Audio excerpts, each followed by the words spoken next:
म्हणतात ना, अतिघाई संकटात नाही. खरं तर हा केक करताना कोणतं संकट आलेलं नव्हतं. पण हा केक बेक करून, क्रम्बल कोट करून फ्रीजमध्ये सेट केला आणि नंतर मी मँगो शेपमध्ये कट केला.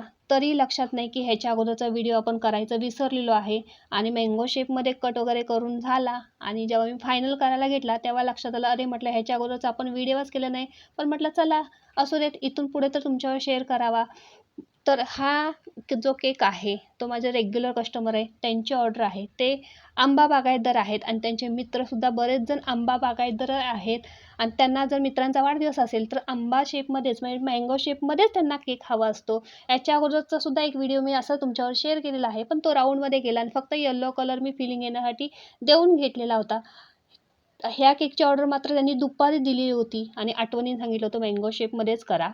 मग दुपारच्या ज्या अगोदरच्या ज्या ऑर्डर होत्या त्या मी पूर्ण करून घेतलेल्या होत्या. तेव्हा ह्या केकला भरपूर असा वेळ होता, म्हणून मँगो शेपमध्ये इथे केक कट करून मी बनवून घेतलेला आहे. तर हा मँगो शेपमध्ये केक मला जमला आहे का, हे कमेंटमध्ये मला नक्की सांगा आणि व्हिडिओ आवडला असेल तर लाईक, शेअर आणि सबस्क्राईब करायला विसरू नका.